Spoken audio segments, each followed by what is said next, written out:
Surat cyber ક્રાઇમની ટીમે નિવૃત્ત senior સિટીઝનના mobile ફોનમાં બનાવટી ડિજિટલ લિંક મોકલી સાયબર ફ્રોડ કરનારા મધ્યપ્રદેશના રીવા અને યુપીના મિર્ઝાપુરની ગેંગને ઝડપી સુરત સાયબર ક્રાઇમની ઝડપી પાડવામાં સફળતા। સુરત સાયબર ક્રાઇમ પાસેથી મળતી માહિતી મુજબ વેસ્ટર્ન રેલવેમાં મિકેનિકલ ફિટર ગ્રે 1માંથી વય મર્યાદાને કારણે નિવૃત્ત થયેલા ફરિયાદીને ડીઆરએમ ઓફિસમાંથી બોલતા હોવાની ખોટી ઓળખમાં મોબાઈલ ફોનમાં આપી તમારું પેન્શન હાલ બંધ છે તે ચાલુ કરવા માટે ઓટીપી આપવાનું જણાવી ડિજિટલ લિંક મોકલી તેના પર ક્લિક કરવાનું જણાવી મોબાઈલ ફોન હેક કરી પ્રોવિડન્ટ ફંડના 8 લાખ રૂપિયાથી વધુ ઓનલાઈન ટ્રાન્સફર કરાવી દીધું હતું। જે અંગે ફરિયાદ નોંધાતા જ સુરત પોલીસ કમિશનર અનુપમસિંહ ગેહલોત, સંયુક્ત પોલીસ કમિશનર વત્સ, નાયબ પોલીસ કમિશનર વિશાખા જૈન, મદદનીશ પોલીસ કમિશનર એસસી ડેનિયલ્સની ટીમ તપાસમાં જોડાઈ હતી અને ત્વરિત તપાસ હાથ ધરતા જાણવા મળ્યું હતું કે ઉત્તર પ્રદેશના મિર્ઝાપુર તથા મધ્યપ્રદેશના રીવા ખાતેથી ફ્રોડ કરાયું છે। જેના આધારે સુરત પોલીસે તપાસ હાથ ધરી આરોપી પ્રાંશુ ઉર્ફે પ્રિયાંશુ પાઠક તેમજ અન્ય આરોપીઓ જેમાં મોહમ્મદ ગુલફામ, ઝાકિર હુસેન, અભિનવ રાજેશ્રી, પ્રસાદ પાંડે, સમીર નાઝીર હુસેન, ધર્મરાજ, મુન્નારામ વિશ્વકર્મા, આદિત્ય જયકુમાર સહાની, અફતાબ મહેબૂબ હુસેન, તોફિક અલી, શાહનવાજ, મહેતાબ અલી, પ્રાંશુ ઉર્ફે પ્રિયાંશુ પાઠક સહિત કુલ 9 આરોપીઓની પોલીસે ધરપકડ કરીને ડિજિટલ ફ્રોડ કરતી ગેંગને ઝડપી પાડવામાં સફળતા મેળવી છે।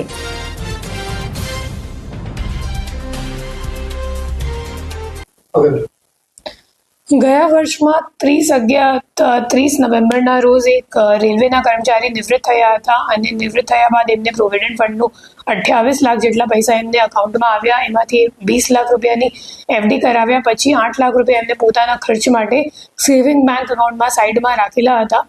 અને ત્યારે એમને એક કોલ આવ્યું અને સામેથી એમ કહેવામાં આવ્યું કે અમે લોકો રિજનલ રેલવે મેનેજરની ઓફિસથી બોલી રહ્યા છીએ અને તમને એક ઓટીપી આવશે અને તે ઓટીપી તમને આપશો તો પછી તમારો પેન્શન એક્ટિવેટ થઈ જશે। તો એમ કહીને એમને એક ડિજિટલ લિંક મોકલવામાં આવી અને ડિજિટલ લિંક પર ક્લિક કરવાથી એમનું ફોન હેક થઈ ગયું અને ફોન હેક કર્યા પછી એમના અકાઉન્ટમાંથી કુલ 8,12,000 રૂપિયા ટ્રાન્સફર થઈ ગયા અને આ બાબતની એફઆઈઆર અહીંયા સાયબર ક્રાઇમ પોલીસ સ્ટેશનમાં નોંધવામાં આવી હતી। જેના તપાસ દરમિયાન ટેકનિકલ વર્કઆઉટ કરીને ખબર પડી કે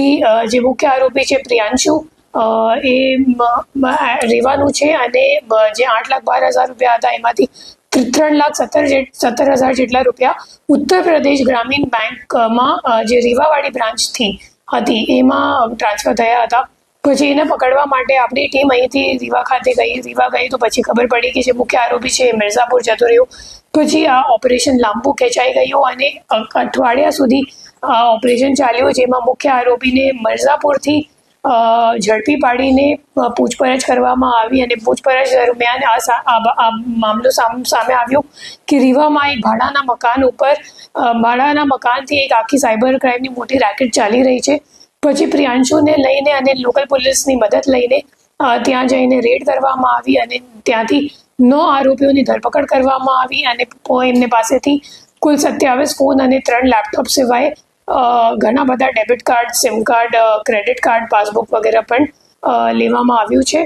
અને આરોપીઓ પાસેથી કુલ 391 જેટલા અકાઉન્ટની વિગત મળી આવેલ છે જેમાં 119 એનસીસીઆરપી કમ્પ્લેન્ટ્સ નોંધાયેલ છે અને ટોટલ જે ફ્રોડનો આંકડો અત્યાર સુધીમાં સામે આવ્યું છે 19 કરોડ 24 લાખ જેટલું છે અને હાલ આ દિશામાં તપાસ ચાલુ છે કે લોકો ખરેખર પૈસા કોને મોકલતા હતા અને એમને અભય થઈને નિષ્પક્ષતાથી નિરપેક્ષ રીતે વાસ્તવિકતાનો અરીસો રૂપી સચોટ માહિતી લાવતો સત્યની સાથે અભય ટાઈમ્સ।